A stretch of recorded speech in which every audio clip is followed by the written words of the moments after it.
Cada uno de nosotros es el autor de una película única en el mundo. Rodada en 3 dimensiones y narrada por nuestra voz interior. Es la película de nuestra conciencia. Entretejida de recuerdos y de sensaciones personales e intransferibles, esa narración íntima, privada e incomunicable se está convirtiendo en objeto de estudio de la ciencia. En la mayoría de las culturas, el pájaro es la metáfora natural del alma. Pero ¿podemos observar la conciencia del mismo modo en que observamos a un pájaro en un documental de animales? Tengo una imagen visual del océano.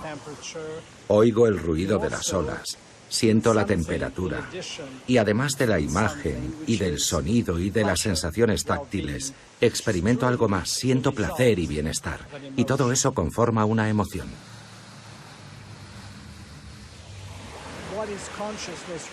Ahora mismo, ¿qué es la conciencia para mí? Es el ensamblaje de todos esos elementos. Curiosamente, lo que dota a la conciencia de una unidad es el hecho de que todo eso me está ocurriendo a mí. Está pasando en mi cuerpo y no en el de otra persona.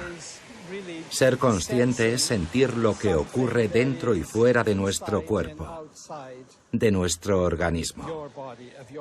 Sin embargo, el componente más fundamental es esa sensación de estar dentro de uno mismo. Sin eso no habría conciencia.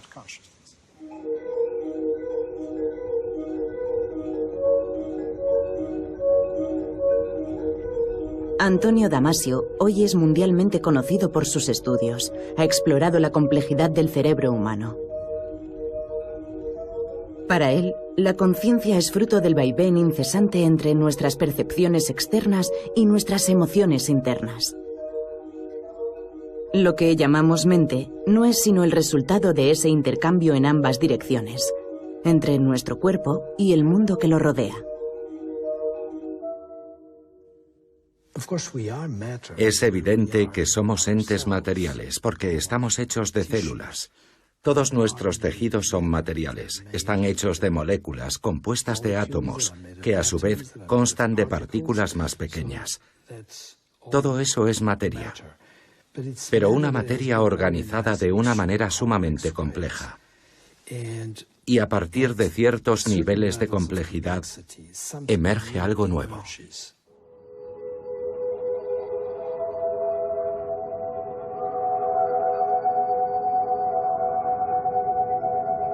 De igual modo que un tornado emerge a partir de miles y miles de millones de acontecimientos meteorológicos interdependientes, los científicos postulan que la conciencia emerge de la compleja actividad de los miles de millones de conexiones que existen entre nuestro entorno, nuestro cuerpo y nuestro cerebro.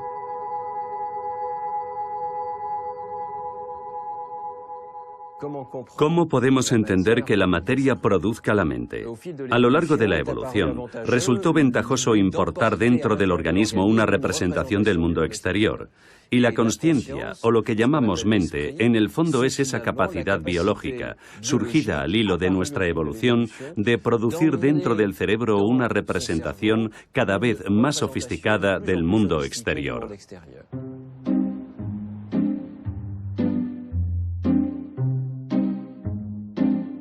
Para comprender el origen de la mente, primero hay que tomar conciencia del trabajo de representación, de interpretación y de reconstrucción efectuado por el cerebro.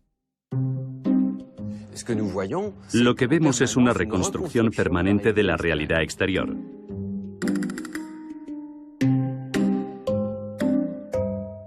Las ilusiones ópticas nos ofrecen decenas de maneras de manipular la conciencia a voluntad. Fijémonos, por ejemplo, en este tablero de ajedrez. Vemos casillas, un caballo negro y un caballo blanco. No hay ninguna ambigüedad. Pero si miramos de cerca, el color de las casillas en las que están los caballos es el mismo. En ambos casos penetra en nuestra retina el mismo tono de gris.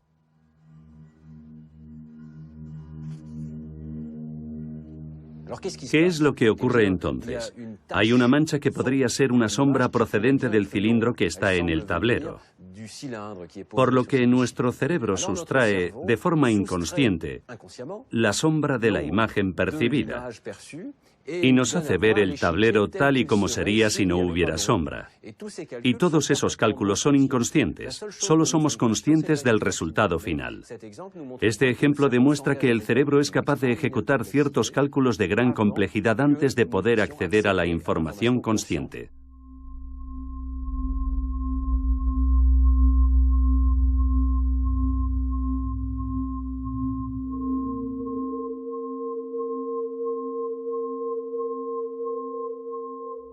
Hay numerosas situaciones experimentales que nos permiten demostrar que el cerebro procesa datos que no afloran en la consciencia. Uno de esos experimentos consiste en presentar una serie de puntos amarillos alrededor de un punto central y hay que mirar fijamente ese punto central sin apartar la vista de él. Si miramos un buen rato ese punto central, los puntos amarillos que al principio son visibles desaparecen de la conciencia. Después reaparecen. Basta con mover un poco los ojos para que vuelvan a aparecer y de nuevo desaparecen. Como los puntos están constantemente presentes en la retina, el cerebro los trata como información parasitaria, como si fueran defectos de la retina, por ejemplo, vasos sanguíneos que invaden la escena visual.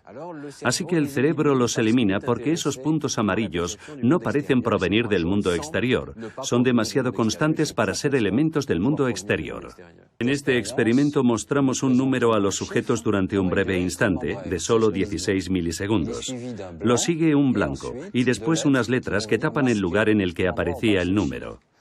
Arrancamos el experimento y cuando el intervalo entre el número y las letras es lo bastante grande, vemos bien cuál es el número. El sujeto puede determinar si es un 4 o un 1.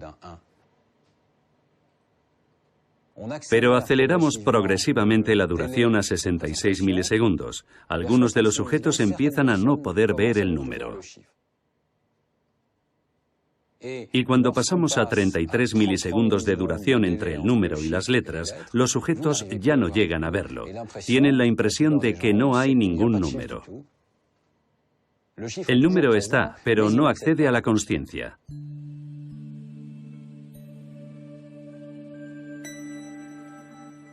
Gracias a la imaginería cerebral podemos seguir toda la secuencia temporal, desde un número en la pantalla a su representación consciente en el cerebro. En primer lugar, el número tiene que entrar en la retina, y en la retina las neuronas son sensibles a las manchas de luz que componen la imagen. En segundo lugar, ese estímulo es procesado por las áreas visuales del cerebro y durante unos 200 milisegundos, de forma no consciente, esas áreas visuales van a analizar la forma y a reconocer de qué objeto se trata. Pero el cerebro puede saber de qué se trata antes de que seamos conscientes.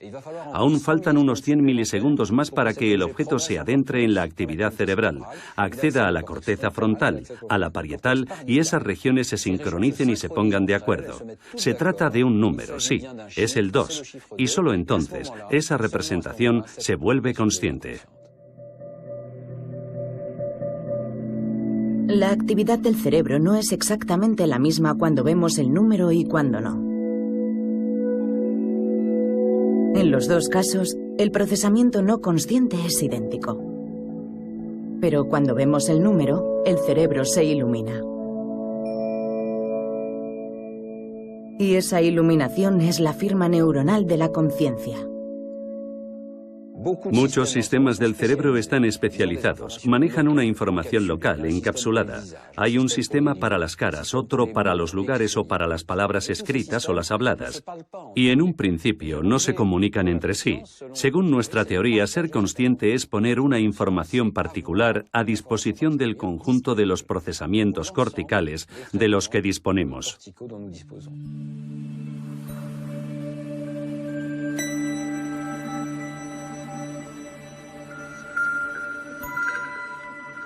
No sabemos cuál es el primer momento de la consciencia. De hecho, es bonito preguntarse en qué momento surge por primera vez. El feto se mueve en el útero. Y esos movimientos pueden estar coordinados, pero también puede que se produzcan por reflejo de forma inconsciente. Al principio, la consciencia empieza con la percepción. ¿Qué pasa en el cerebro de un bebé cuando ve, oye o siente placer? ¿A partir de cuándo observamos los primeros signos cerebrales de la consciencia? El problema con un bebé es que no nos puede decir si es consciente o no. Lo que hacemos en nuestros estudios es mirar directamente en el cerebro si los mecanismos de la consciencia que conocemos en el adulto están presentes en el cerebro del bebé. Os vais a sentar delante de esa pantalla de ordenador. Le vamos a mostrar una serie de caras, algunas por un espacio de tiempo muy breve y otras un poco más largo, y vamos a medir su actividad cerebral. Vale. Los investigadores han medido la actividad cerebral de bebés de entre 5 y 15 meses para tratar de detectar en su cerebro la actividad característica de la toma de conciencia. Lo que nos ha permitido demostrar este estudio es que tienen los mismos mecanismos de toma de conciencia que nosotros cuando se les muestra una cara. Observamos que hay periodos bastante largos de activación y otros demasiado breves para que el bebé pueda tomar conciencia. Aquí hay una respuesta igual a 0, es decir, plana. La única diferencia entre adultos y bebés es el tiempo de procesamiento. Tenemos los mismos mecanismos de acceso a la consciencia, pero al bebé le lleva entre 3 y 4 veces más tiempo. Esta onda característica demuestra que ya con 5 meses los bebés son conscientes de su percepción. La onda muestra que aunque la cara haya desaparecido, el bebé sigue pensando en ella, centrándose en ella. Se dice, anda, qué interesante esto que he visto. He visto una cara. ¿Qué representa esa cara? ¿Por qué la he visto? ¿Cómo era? No conocemos el contenido de su consciencia, en qué está pensando, pero sabemos que está pensando.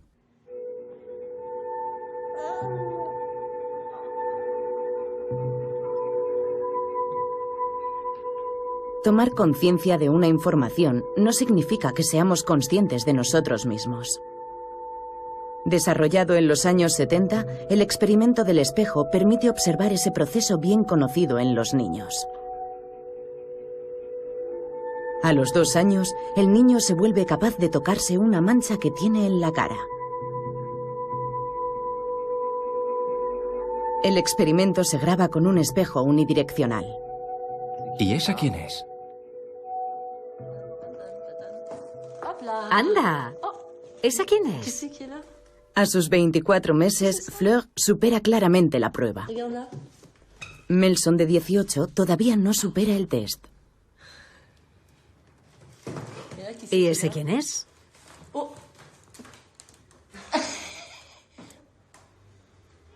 ¿Qué tienes ahí? ¿Dónde lo tienes? Aquí. Ahí está. Sí, ¿lo tienes ahí? Vemos que en efecto se está tocando. Es consciente de que lo que ve en el espejo es él. Es interesante porque es un movimiento muy complejo en términos de conciencia del yo. Es capaz de tocarse en relación con el reflejo en el espejo. Mira lo que hago.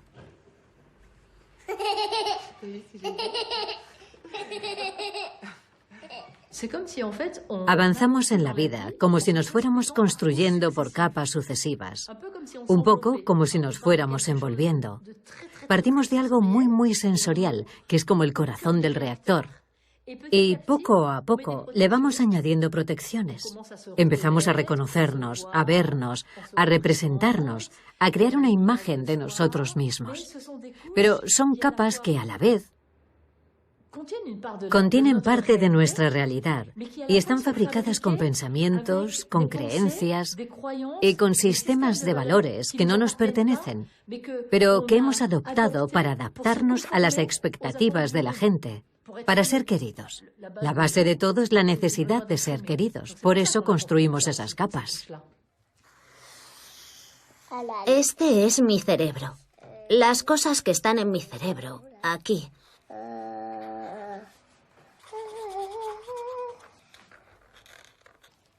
Aquí es donde pienso las cosas.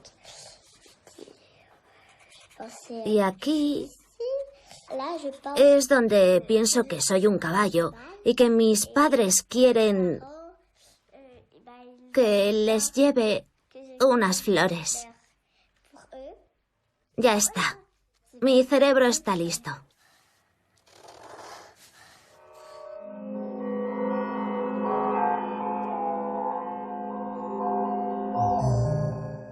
La consciencia es un reflejo permanente de nosotros mismos. Naturalmente proviene de lo que percibimos, es decir, de nuestros sentidos. Pero nuestros sentidos tan solo captan lo que se corresponde con lo que ya tenemos dentro de nosotros.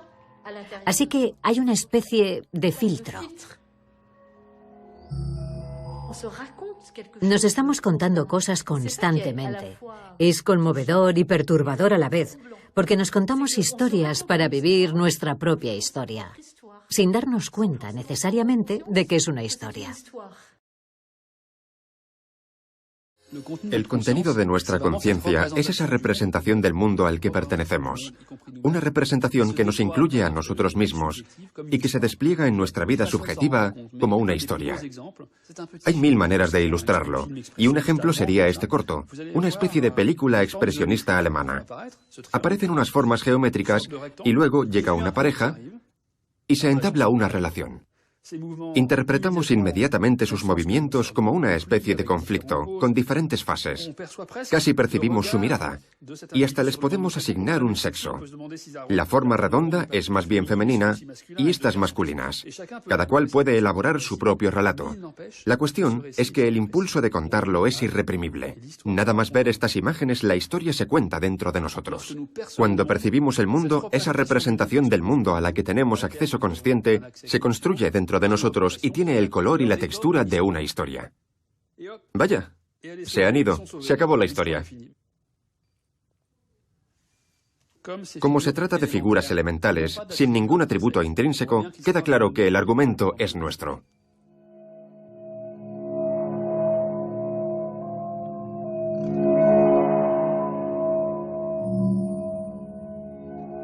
Entonces, ¿por qué? ¿Por qué damos sentido a las cosas? No sabría contestar a esa pregunta. Lo que sí está claro es que no hay forma de huir del sentido.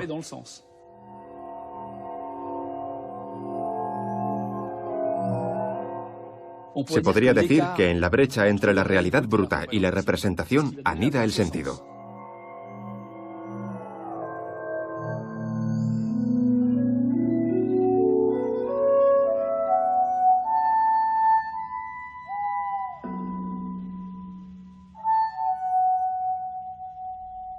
Con el paso de los días, nuestro relato interior conoce interrupciones y digresiones, pero lo retomamos sin cesar.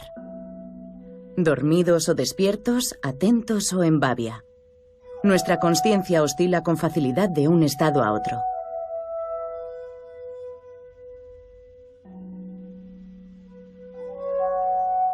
Pero a veces esa alquimia sutil deja de funcionar. La historia que nos anima se borra. Es el caso de los pacientes con estados alterados de consciencia.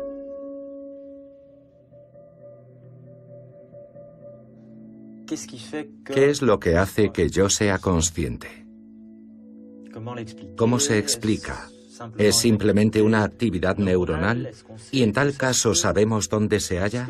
¿La conciencia es sencillamente este diálogo que tengo ahora conmigo mismo? No. No se puede reducir la conciencia al hecho de tener o no lenguaje o capacidad de comunicación.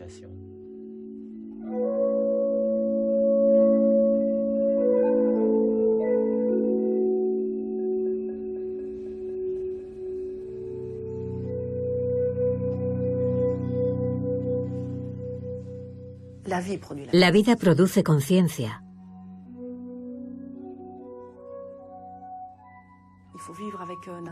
Tenemos que estimular la poca conciencia que tiene Nathan, porque no tiene gran cosa, pero ese poco que tiene lo tenemos que estimular. Sigue el espejo con la mirada. ¿Sigue? Genial. Fue un accidente de coche. La típica historia de alguien que ha bebido y conduce demasiado rápido. Cuando llegamos, el agente de policía nos dice: no sabemos qué hacer con el crío. Está muerto. Y una vez en el hospital, pues ya sabes, encarnizamiento terapéutico. Estuvo en coma 4 años. Mírame, Nathan. Nathan, cierra los ojos bien fuerte, ciérralos. Bien, genial. Muy bien, lo has conseguido, genial. Está buscando esa vocecita que debe escuchar de vez en cuando, pero no todo el tiempo, por desgracia. Hay veces en las que está totalmente ausente. Le puedes preguntar lo que sea, darle de comer o de beber, pero está ausente. Pero hay días en los que está totalmente despierto. No tengo voz. No tengo voz. Estoy muerto. No, todavía no estás muerto, Nathan. Aún no. No estás muerto. No, Nathan, todavía no estás muerto. Eso es para más tarde, ahora no. Tranquilo, Nathan. Ya está, calma. Mamá está aquí.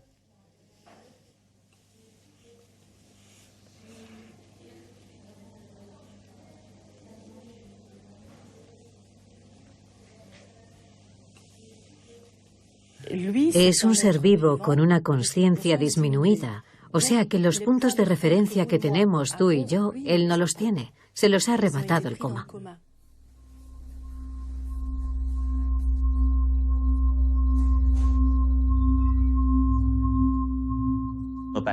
Nuestros pacientes no están ni despiertos ni dormidos. Muy a menudo se suceden diferentes estados de vigilia alterada. Es decir, que no es una consciencia como la tuya o la mía. En nuestro caso, hay un río continuo de pensamientos conscientes. En su caso está interrumpido, es fluctuante.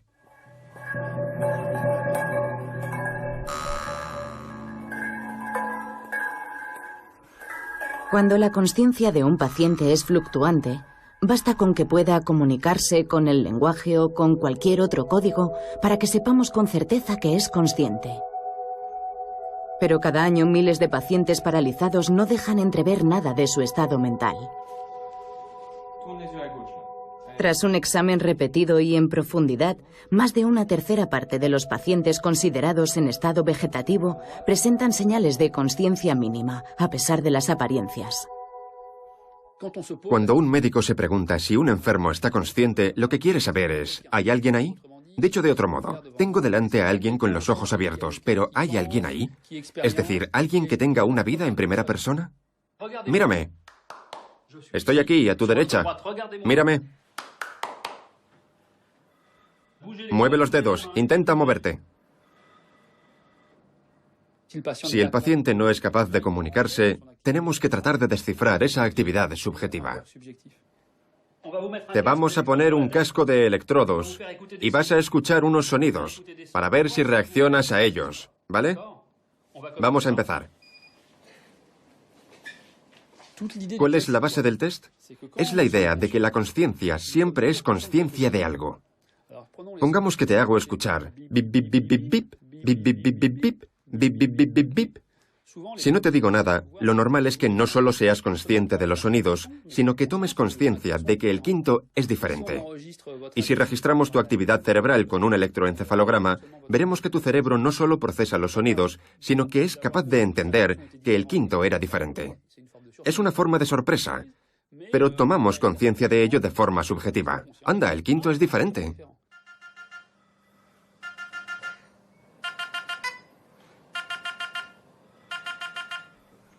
Con este sencillo test auditivo, los investigadores han encontrado la forma de detectar la sorpresa en el corazón del cerebro de un paciente. La presencia de ese rastro quiere decir que el paciente es consciente. Cuando escucha los sonidos, hay una respuesta del cerebro al primer sonido. Hay una respuesta al segundo, al tercero, al cuarto y al quinto sonido. Pero cerca de 3 décimas de segundo después del quinto sonido, el que era diferente, aparece una sorpresa, porque se viola una regla. Surge una diferencia positiva que estaba ausente cuando el sonido era fiel a la pauta. Esa es la firma de la toma de conciencia. Quería sentir cómo era estar muerto. No es un silencio puro, ni siquiera una oscuridad absoluta. Todo desaparece.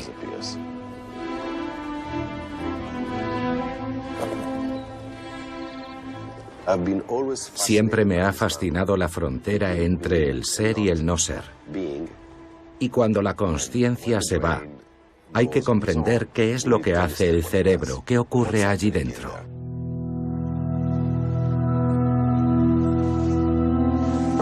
Marcello Massimini empezó estudiando su propio cerebro. A pesar de tener 3 hijos pequeños que lo despiertan a menudo por la noche, consigue sin problemas dormir profundamente y sin sueños. ¿Qué es lo que cambia? O existo o dejo de existir. Pero la estructura del cerebro siempre es la misma. Sabemos que el cerebro no se apaga. Hay momentos en los que la actividad cerebral es aún mayor. Y sin embargo la consciencia se atenúa. Ese es el misterio al que nos enfrentamos. Partimos de la idea de que no bastaba con observar la actividad del cerebro. Lo teníamos que golpear para escuchar el eco producido por el golpe. La idea de Marcello es suministrarse un impulso electromagnético y medir la forma en que se propaga esa señal dentro de su cerebro. Esta es la sonda magnética. Emite descargas de 10.000 voltios durante una fracción de 1 milisegundo. Estos 60 electrodos registran la música eléctrica producida por mis neuronas a raíz de ese electrochoque. Cuando observamos el eco que se produce en mi cerebro, vemos lo compleja y global que es esa sinfonía. Cuando estoy despierto es una sinfonía compleja y debería ser más sencilla cuando me duermo.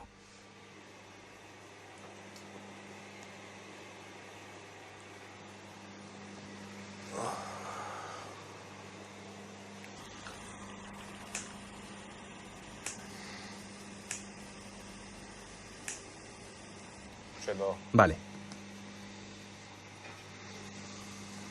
Bueno, ¿has dormido? Sí. Hasta donde sé, no era consciente. No existía hace unos minutos. Ahora sí existo. Tengo que fiarme. Es mi única certeza.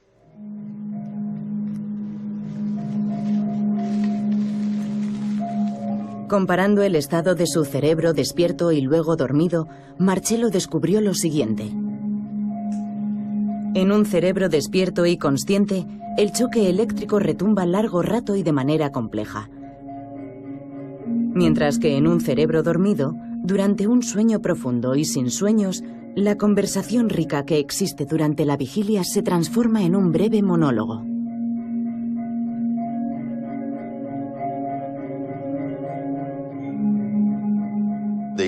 Lo interesante es la respuesta durante el sueño. El cerebro siempre está activo, no se apaga en ningún momento, pero su respuesta es completamente diferente. Es aburrida, local, ha perdido su riqueza. El cerebro está activo, reacciona, pero ha dejado de ser complejo. Medir esa complejidad es medir nuestro estado de consciencia. Los cerebros en coma, anestesiados o dormidos siempre son menos complejos que los cerebros despiertos y conscientes. Gracias a esta medición, los científicos pueden captar por fin el fenómeno de la consciencia en términos puramente matemáticos. Todavía no podemos explicar la consciencia, pero sí podemos medir la complejidad de su eco. Ese eco es la música de la consciencia. Es el reflejo de una estructura magnífica, una catedral con ecos que viajan y se propagan. Es la expresión de un potencial, un maravilloso pedazo de materia.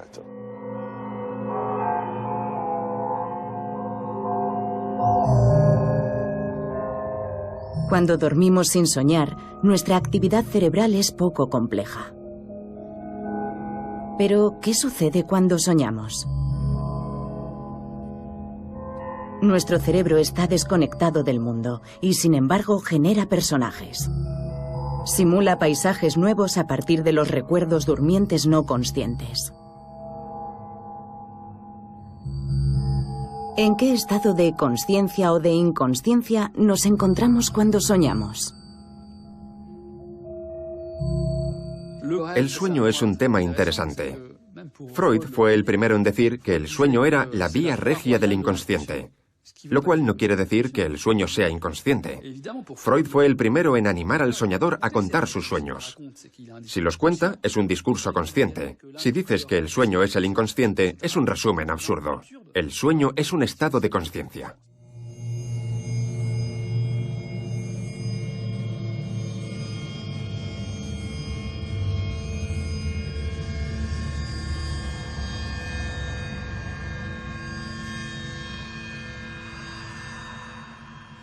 Yo estaba buscando una forma de estudiar la consciencia. Estamos hablando de 1978.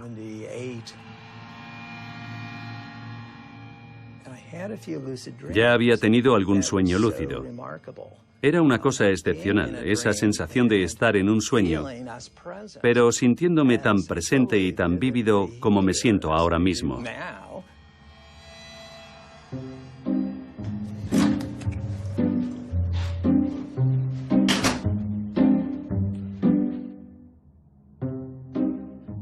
El sueño lúcido es cuando sueñas y sabes que estás soñando. Mientras estás en el sueño, tienes una conciencia explícita de lo que ocurre en el sueño. A medio camino entre el sueño y la vigilia, para Stephen LaBerge, los sueños lúcidos son el medio ideal para descifrar nuestra consciencia. Así que a lo largo de 37 años de sueños, el investigador se ha dedicado a registrarlos y descifrarlos con la mayor lucidez posible. Y descubre que la consciencia no es más que un tipo de sueño particular.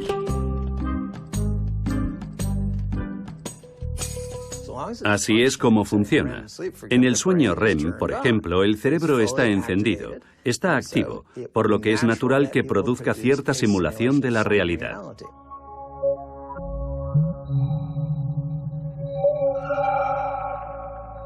Cuando soñamos, solo usamos lo que ya hay dentro del cerebro.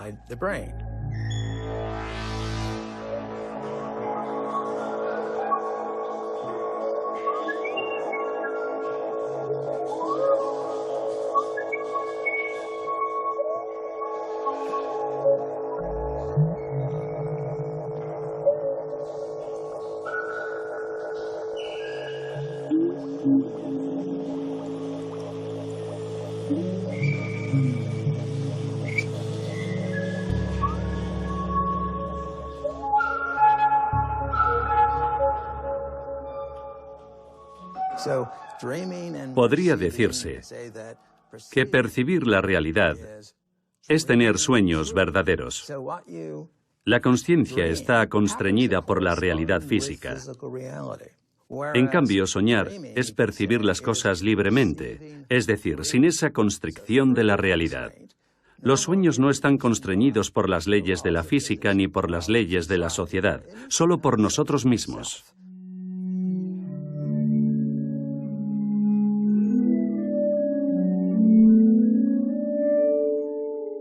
Si no soñáramos, probablemente seríamos más rígidos, menos flexibles frente a la realidad. Los sueños son raros. Ocurren cosas que no tienen ningún sentido. Lo que llamamos raro es la otra cara de la creatividad.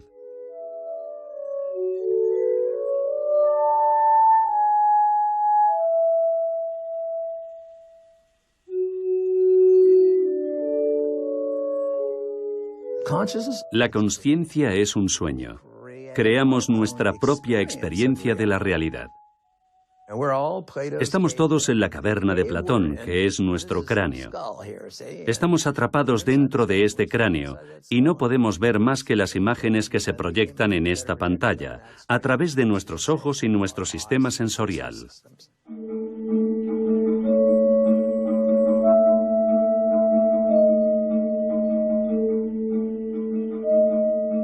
La consciencia es el reino de las ilusiones. Cuando soñamos, tenemos la intuición de que nuestra mente se evade de nuestro cuerpo. ¿Quiere decir que nuestra consciencia es puramente mental? ¿Cuál es el papel de nuestro cuerpo en la consciencia? ¿Y si la sensación de ser uno mismo también fuese una ilusión? La conciencia que tenemos de nosotros mismos en general parte del cuerpo. Si nos preguntan dónde nos encontramos, diremos que en nuestro cuerpo. Y si nos preguntan en qué parte del cuerpo estamos, nadie tiende a identificarse con la punta del meñique. Si nos lo cortaran, no tendríamos la impresión de haber perdido nada importante. Pero si nos acercamos a la cabeza, mayor es nuestra impresión de que ahí residimos.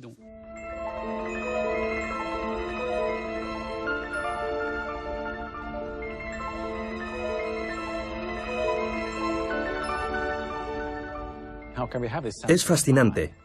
¿Cómo se obtiene esa sensación de ser uno mismo, de experimentar el mundo desde dentro de un cuerpo? Creo que sigue siendo un misterio. ¿Cómo se puede partir de este pegote de tejido cerebral que podemos sujetar en nuestras manos y conformar a un ser humano individual con todos sus recuerdos, sus experiencias, su personalidad y sus valores morales?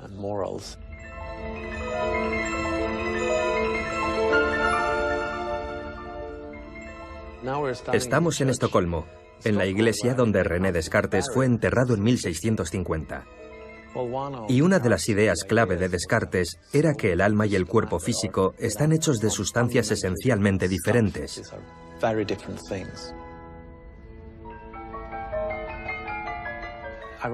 Irónicamente, 16 años después de su entierro, su cuerpo fue trasladado a Francia, pero no estaba entero. Alguien le había robado la cabeza. Resulta un poco paradójico que una persona como Descartes, que reflexionó tanto sobre el alma y el cuerpo, fuese enterrado sin cabeza.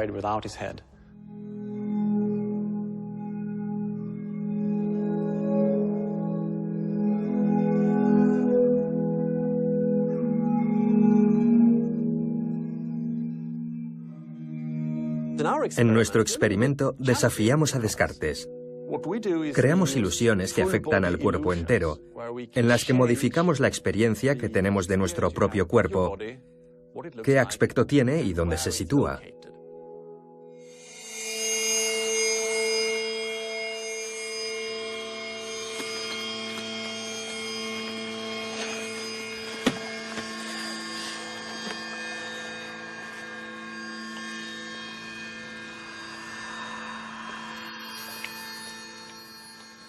Te pongo las piernas rectas.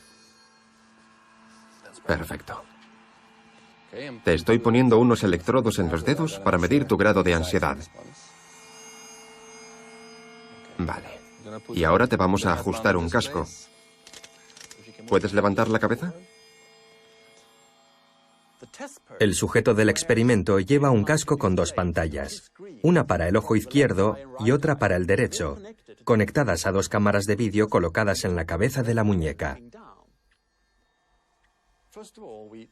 Primero tocamos la muñeca, sus piernas, por ejemplo, y al mismo tiempo acariciamos las piernas de la persona, sincronizando las caricias lo más posible, acariciando las mismas partes del cuerpo en la misma dirección. Como las caricias son simultáneas, el cerebro interpreta todas esas sensaciones visuales y táctiles como si yo fuera la muñeca.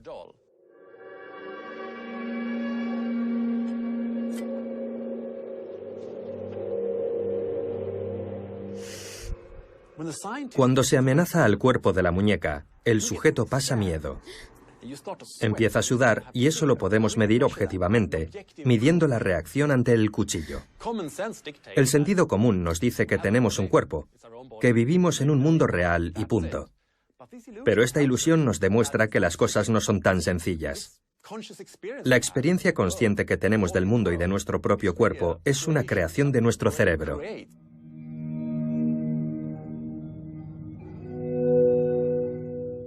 La conciencia y el pensamiento no están separados del cuerpo. El cuerpo y la conciencia están estrechamente vinculados.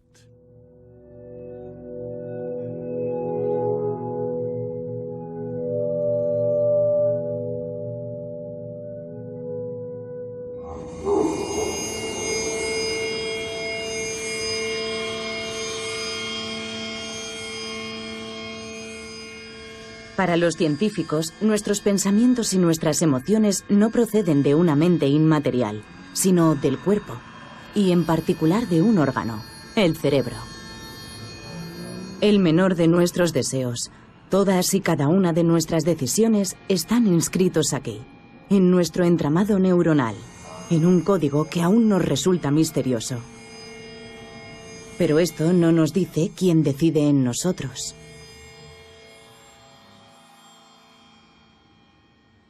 En el colegio, a menudo resolvía problemas de mates o de física por pura diversión.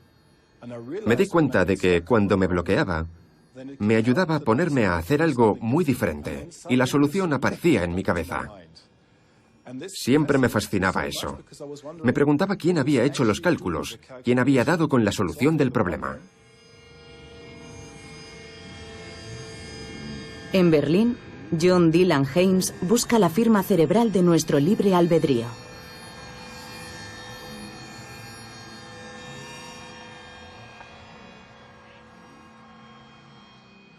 Ya habíamos demostrado que se podían predecir las intenciones de alguien a partir de su actividad cerebral.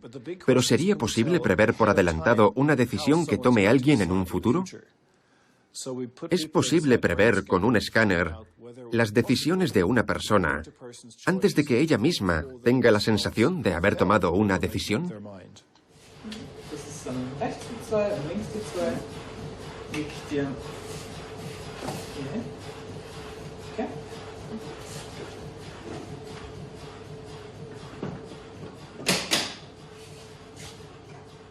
Es un experimento sencillo. Hay dos botones, uno a la izquierda y otro a la derecha. Y les pedimos que decidan libremente si quieren pulsar el derecho o el izquierdo. Pueden escoger. Para asegurarse de que la situación planteada sea totalmente libre, el investigador propone una alternativa sumamente limitada. La persona pulsa unos botones que no hacen nada y dispone de tanto tiempo como desee para decidirse.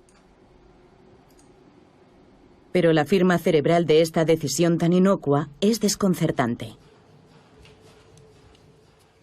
Podemos predecir qué hará la persona a partir de su actividad cerebral hasta 7 segundos antes de que ella tenga la impresión de haber tomado la decisión. 7 segundos, un plazo increíblemente largo. En el cerebro de los sujetos hemos encontrado dos regiones, a partir de las cuales podemos prever sus decisiones. Estudiando los voxels, que son estos pequeños volúmenes con forma de terrón de azúcar, nos damos cuenta de que ciertos voxels se activan cuando estamos a punto de escoger el botón izquierdo, y ciertos voxels se activan cuando vamos a escoger el botón derecho. Descifrando la señal de la resonancia magnética, podemos prever qué decisión va a tomar el sujeto. En tal caso, la conciencia no tiene ninguna influencia causal sobre lo que ocurre. Quizás solo sirva para recordar el acontecimiento o para informarnos a nosotros mismos.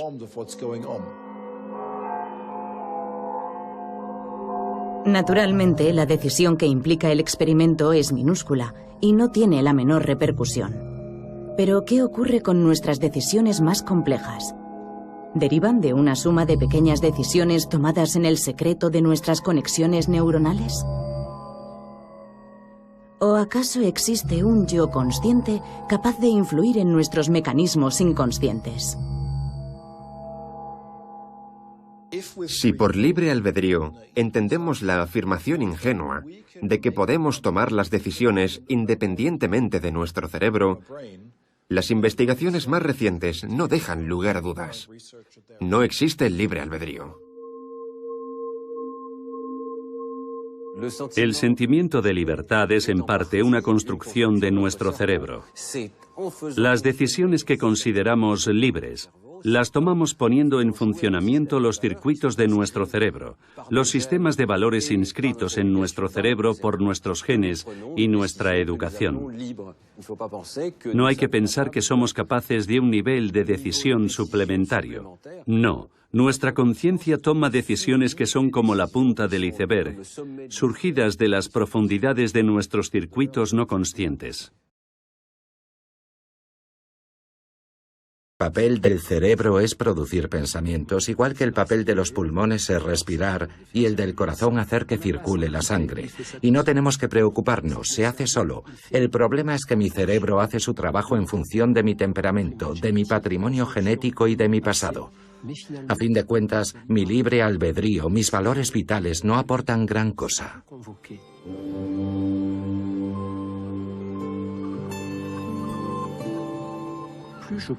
Cuanta más conciencia tomo de lo que ocurre en mí, más consciente soy de la forma en la que estoy viviendo mi experiencia y mayor es mi libertad.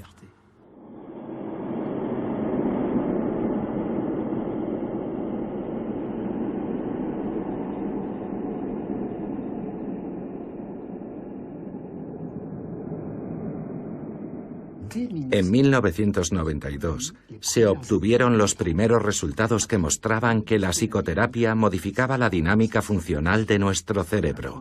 Fue una fecha histórica porque por primera vez se demostró que un esfuerzo psicológico y conductual podía modificar el funcionamiento del cerebro. La meditación obtiene justo lo mismo. Visto desde fuera parece mágico, pero es pura lógica. El cerebro es un órgano como los demás. Si ejercito mis músculos, desarrollo fuerza y elasticidad. Y si ejercito regularmente mi cerebro, también desarrollaré ciertas capacidades cerebrales.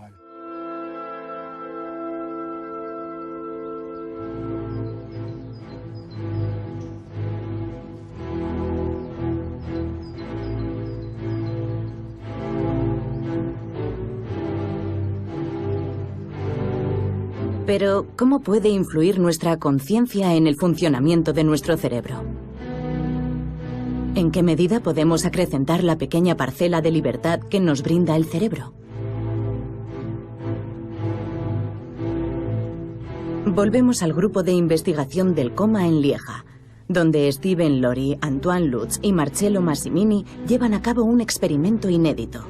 Medir la complejidad de la actividad cerebral de Mathieu Ricard en diferentes estados de conciencia. Mathieu Ricard es un caso extraordinario, porque escribió una tesis de biología molecular bajo la dirección de un premio Nobel. Además, ha estudiado durante más de 30 años con los grandes maestros de la tradición budista tibetana. Se le considera un experto en meditación y eso le permite acceder a ese estado de presencia abierta que hoy nos interesa estudiar. Perfecto. Vale. Te has ganado el almuerzo. Durante 2 días he pasado 12 horas seguidas en un escáner de resonancia magnética y en otro de tomografía por emisión de positrones, accediendo a diferentes estados, como el de presencia abierta, que es el estado de lucidez más claro, o el estado que llamamos de opacidad cognitiva inducida, que es un tecnicismo que designa el mayor estado de estupidez imaginable, una especie de sopor autoinducido. ¿Qué ocurre en el cerebro de Mathieu Ricard cuando pasa voluntariamente, de forma completamente subjetiva, de una conciencia aumentada, extendida, a una conciencia enfangada, disminuida? El resultado del experimento ha sorprendido a los científicos. Mathieu Ricard consigue con la fuerza del pensamiento hacer variar entre un 20 y un 30% la complejidad de su actividad cerebral. Son unos resultados muy preliminares. Habrá que hacer otros estudios para descartar que sea una casualidad. Pero bueno, sería muy extraño que se debiera meramente al azar, porque lo hemos hecho durante horas y horas, y cada vez que entraba en un estado de letargo mi actividad cerebral disminuía, pero cada vez que accedía a un estado de conciencia plena aumentaba. Para mí es evidente.